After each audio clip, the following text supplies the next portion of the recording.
Praise the lord అండి. అందరికీ good morning. యేసయ్య మహాకృపను బట్టి మన జీవితంలో మరొక నూతనమైన శుభదినాన్ని యేసయ్య మనకు అనుగ్రహించినందుకు దేవునికి నేను ఎంతగానో కృతజ్ఞతాస్తుతులు చెల్లిస్తున్నాను. ఇదే కాల సమయంలో దేవుని పరిశుద్ధ వాక్యములో నుండి ఒక వాక్య భాగంను చదువుకొని మనము ప్రార్థన చేసుకుందాం. యోహాను రాసిన 3వ పత్రిక 2వ వచనాన్ని చదువుకుందాం. ప్రియుడా, నీ ఆత్మ వర్ధిల్లుచున్న ప్రకారము నీవు అన్ని విషయములలోనూ వర్ధిల్లుచు సౌఖ్యముగా ఉండవలనని ప్రార్థించుచున్నాను. దేవుడి వాక్యములో నుండి మనతో మాట్లాడినట్లుగా ప్రార్థన చేసుకుందాం. స్తోత్రం స్తోత్రం పరిశుద్ధుడా, చదివిన వాక్య భాగంలో నుండి మనతో మాట్లాడండి అయ్యా. యేసయ్యా, మమ్మల్ని బలపరచండి, మమ్మల్ని సంపూర్ణ స్థితిలోనికి నడిపించమని, నీ వాక్యంలోని లోతైన సంగతులు గ్రహించినట్లుగా మా కనులను తెరవమని యేసయ్య పరిశుద్ధ నామములో అడుగుచున్నాను తండ్రి, ఆమేన్. దేవుని బిడ్డలారా, ఇక్కడ దేవుని వాక్యం ఏం సెలవిస్తుందంటే, ప్రియుడా, నీ ఆత్మ వర్ధిల్లుచున్న ప్రకారము నీవు అన్ని విషయములలో వర్ధిల్లవలనని, వర్ధిల్లుచు సౌఖ్యముగా ఉండవలని ప్రార్థించుచున్నానని భక్తుడు అంటున్నాడు. చాలా మంది ఫస్ట్ ఆత్మలో వర్ధిల్లరండి. వాళ్ళ ఆత్మీయ జీవితంలో చాలా దిగజారిన స్థితిలో ఉంటారు. ఆత్మీయ జీవితంలో చల్లారిపోయిన స్థితిలో ఉంటారు. కానీ ఈ లోక సంబంధమైన విషయాలలో వర్ధిల్లాలని ఆశపడతారు. దేవుడు ఈ లోక సంబంధమైన ఆశీర్వాదాలు కూడా మనకి ఇస్తాడు. ఆత్మ సంబంధమైన ప్రతి ఆశీర్వాదం ఇస్తాడు. ఈ లోక సంబంధమైన ప్రతి ఆశీర్వాదాన్ని కూడా దేవుడు మనకు అనుగ్రహిస్తాడు. అన్ని విధాలుగా దేవుడు మనల్ని దీవిస్తాడండి. ఎందుకంటే మనల్ని దేవుడు పిలిచింది ఆశీర్వాదమునకు వారసులవుటకు. యేసయ్య మనల్ని పిలిచాడు. దేవుడు మనల్ని తప్పక దీవిస్తాడు. కానీ మొదటిగా నువ్వేం చేయాలంటే, ఆత్మ సంబంధమైన విషయాలలో నువ్వు వర్ధిల్లాలి. ప్రియుడా, నీ ఆత్మ వర్ధిల్లుచున్న ప్రకారం మొదటిగా నువ్వు నీ ఆత్మలో వర్ధిల్లితే మిగతా వాటన్ని విషయాలలో దేవుడు నిన్ను వర్ధిల్ల చేస్తాడు. దేవుడు నిన్ను తప్పక ఆశీర్వదిస్తాడు. అసలు మన ఆత్మలో మనం వర్ధిల్లడము అంటే ఏమిటి అనేది ఒక 10 విషయాలండి. ఆత్మలో వర్ధిల్లడం అంటే ఏ విషయాలలో మనం వర్ధిల్లాలి అనేది దేవుని పరిశుద్ధ వాక్యములో నుండి ఒక 10 విషయాలు మనము ఈ దినాన మనము ధ్యానించుకుందాం. దేవుని బిడ్డలారా, కొలస్సీలకు రాసిన పత్రిక 1వ అధ్యాయము 9 నుంచి 12 వచనాలు కలిసి ఉంటాయి. మనం చదువుకుందాం. అందుచేత ఈ సంగతి వినిన నాటి నుండి మేమును మీ నిమిత్తము ప్రార్థన చేయుట మానక, మీరు సంపూర్ణ జ్ఞానమును ఆత్మ సంబంధమైన వివేకమును గలవారును, ఆయన చిత్తమును పూర్ణముగా గ్రహించిన వారునై ప్రతి సత్కార్యములో సఫలులగుచు దేవుని విషయమైన జ్ఞానమందు అభివృద్ధి పొందుచు అన్ని విషయములలో ప్రభువును సంతోషపెట్టునట్లు ఆయనకు తగినట్లుగా నడుచుకొనవలననియు, ఆనందముతో కూడిన పూర్ణమైన ఓర్పును దీర్ఘశాంతమును కనుపరుచున్నట్లు ఆయన మహిమను బట్టి సంపూర్ణ బలముతో బలపరచబడవలననియు, తేజోవాసులైన పరిశుద్ధుల స్వాస్యములో పారివారగుటకు మనలను పాత్రులనుగా చేసిన తండ్రికి మీరు కృతజ్ఞతాస్తుతులు చెల్లింపవలననియు దేవుని బతిమాలుకొనుచున్నాము. దేవుని బిడ్డలారా, ఇక్కడ ఒక 10 విషయాలు ఉన్నాయండి. మీరు చక్కగా రాసుకోగలిగిన వారుంటే రాసుకోండి. మొదటిగా, మానక ప్రార్థన చేయడంలో మనం వర్ధిల్లాలి. దేవుని బిడ్డలారా, ప్రార్థన చేయడం మానక అని దేవుని వాక్యము సెలవిస్తుంది. అంటే చాలా మంది ప్రార్థన చేయడము మానేస్తున్నారు. ప్రార్థన క్రమముగా చేయరండి. ఈ రోజు చేస్తే వాళ్ళ నెక్స్ట్ డే చేయరు. చాలా మంది ప్రార్థనను నిర్లక్ష్యం చేస్తూ ఉంటారు.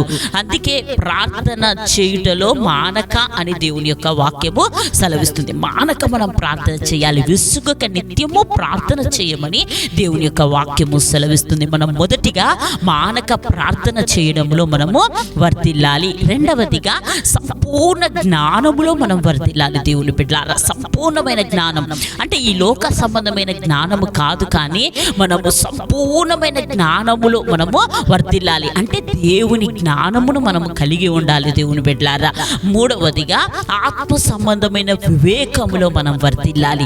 ఈ లోక సంబంధమైన వివేకము కాదు, కానీ ఆత్మ సంబంధమైన వివేకము కలిగి ఉండాలి. దేవుని బిడ్డలారా, పరిశుద్ధాత్మ కృపావరాలను మనం కలిగి ఉండాలి. ఆత్మ సంబంధమైన ప్రతి వరమును, వివేకమును మనం కలిగి ఉండాలి. దేవుని ఆయా ఆత్మలు దేవుని సంబంధమైనవో కావో గుర్తు గుర్తుపట్టగలిగేటువంటి జ్ఞానము కూడా మనము కలిగి ఉండాలి. అది ఆత్మ సంబంధమైన వివేకము అంటే. నాలుగవదిగా ఆయన చిత్తమును పూర్ణముగా గ్రహించడంలో మనం వర్ధిల్లాలి. దేవుని బిడ్డలారా, దేవుని చిత్తాన్ని నువ్వు గ్రహించాలి. అసలు దేవుని చిత్తం ఏంటి? దేవుని చిత్తాన్ని నువ్వు గ్రహిస్తేనే ఈ భూమి మీద నువ్వు దేవుని కొరకు పని చేయగలుగుతావు. దేవుని చిత్తాన్ని నువ్వు గ్రహిస్తేనే భూమి మీద ఆయన చిత్తాన్ని నువ్వు నెరవేర్చగలుగుతావు. దేవుని బిడ్డలారా, పరలోకమందున్న నా తండ్రి, పరలోకమందున్న ప్రార్థన దేవుడు నేర్పించేటప్పుడు ఏం చేశాడు? ఆయన చిత్తము పరలోకమందు ఎలా నెరవేర్చబడుతుందో భూమి మీద కూడా ఆయన చిత్తము నెరవేర్చబడాలని దేవుడు ప్రార్థన చేయమన్నాడు. నువ్వు అలా చెయ్యగలగాలి అంటే నువ్వు ఆయన చిత్తాన్ని గ్రహించాలి. దేవుని బిడ్డలారా, ఎలా నువ్వు ఆయన చిత్తాన్ని గ్రహిస్తావంటే దేవుని బిడ్డలారా, దేవుని వాక్యాన్ని ఎక్కువగా నువ్వు చదవాలి. అసలు భూమి మీద ఆయన చేస్తున్న పని ఏంటి అనేది నువ్వు తెలుసుకొని ఆయన చిత్తాన్ని నువ్వు గ్రహించి దేవుని చిత్తాన్ని భూమి మీద నువ్వు నెరవేర్చగలిగిన వారిగా ఉండాలి. ఐదవదిగా సత్కార్యములో సఫలులగుటలో మనము వర్ధిల్లాలి. సత్కార్యం అంటే మంచి కార్యాలు ఈ భూమి మీద దేవుని కొరకు మనము చేయాలి. దేవుని బిడ్డలారా, మంచి కార్యాలు, సత్కార్యాలు, మంచి కార్యాలు, బీదలకు మనం సహాయం చేయడంలో, దేవుని సేవలో మనము కానుకలను విత్తాలి. మనము దేవుని సేవలో మన శరీరాన్ని మనం దేవుని పని చేస్తూ మనం ఈ విధముగా కానుకల రూపంలో మనం సజీవ యాగముగా ఆయన పని కొరకు మనము సమర్పించుకోవడంలో ప్రతి సత్కార్యములో మనము వర్ధిల్లగలిగిన స్థితిలో మనము ఉండాలి. ఆరవదిగా దేవుని విషయమైన జ్ఞానములో మనము వర్ధిల్లాలి. దేవుని బిడ్డలారా, ఈ లోక జ్ఞానము కాదు, కానీ దేవుని విషయమైన జ్ఞానములో మనం వర్ధిల్లాలి. దేవుని బిడ్డ, నా జనులు జ్ఞానము లేకయే నశించిపోతున్నారు అని దేవుని యొక్క వాక్యము సెలవిస్తుంది. కాబట్టి దేవుని విషయమైన జ్ఞానములో నువ్వు వర్ధిల్లాలి. ఎలా వస్తుంది నీకు దేవుని విషయమైన జ్ఞానం అంటే? దేవుని వాక్యం ఎక్కువగా ఎవరైతే చదువుతారో వారు దేవుని విషయమైన జ్ఞానములో వారు వర్ధిల్లుతారు.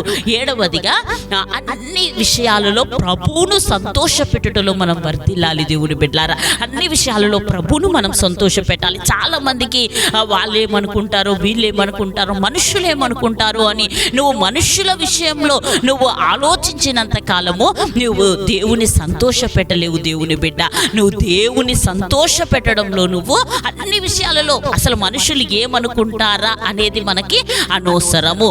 దేవుడు నన్ను బట్టి సంతోషిస్తున్నాడా లేదా, దేవుడు నన్ను గూర్చి ఏమనుకుంటున్నాడు అనేదే నువ్వు ఆలోచించాలి. కానీ మనం మనుషుల్ని సంతోష పెట్టడం మన పని కాదు. అందుకే గలతీయులకు రాసిన పత్రిక 1వ అధ్యాయం 10వ వచనంలో భక్తుడు ఇలా రాస్తున్నాడు, ఇప్పుడు నేను మనుషుల దయను సంపాదించుకొని చూచుచున్నానా, దేవుని దయను సంపాదించుకొని చూచుచున్నానా, నేను మనుషులను సంతోష పెట్టగోరుచున్నానా, నేను ఎప్పటికీ మనుషులను సంతోష పెట్టువాడనైతే క్రీస్తు దాసులను కాక ఏ పోతునంటున్నాడు. దేవుని బిడ్డ, నువ్వు మనుషుల్ని సంతోష పెట్టినంత కాలం నువ్వు దేవుని బిడ్డగా నువ్వు జీవించలేవు. కాబట్టి మనం మనుషుల్ని సంతోష పెట్టద్దు. మన జీవితంలో ఇంతకాలం మనుషుల్ని సంతోష పెట్టావేమో నీ జీవితంలో, ఇక చాలు. నువ్వు మనుషుల్ని సంతోష పెట్టింది దేవుని అన్ని విషయాల్లో నువ్వు దేవుని సంతోష పెట్టాలి. నువ్వేం చేస్తే దేవుడు సంతోషపడతాడు, నిన్ను బట్టి దేవుడు ఆనందిస్తాడో అది చక్కగా నువ్వు గ్రహించగలగాలి. ఎనిమిదవదిగా ఆయనకు తగినట్టుగా నువ్వు నడుచుకోవాలి. దేవుని బిడ్డలారా, ఆయనకు తగినట్టుగా నడుచుకున్నట్టులో నువ్వు వర్ధిల్లాలి. అంటే దేవుడు ఎలా జీవించాడో, యేసయ్య ఏమై ఉన్నాడో నువ్వు కూడా అలా జీవించాలి. క్రీస్తు ప్రతిబింబం వలె ఈ లోకములో నువ్వు దేవుని కొరకు నువ్వు జీవించగలగాలి. 9వదిగా ఓర్పును కలిగి ఉండుటలో నువ్వు వర్ధిల్లాలి. ఓర్పు అవసరం అండి. చాలా మందికి ఓర్పు ఉండదు, ఓపిక ఉండదు.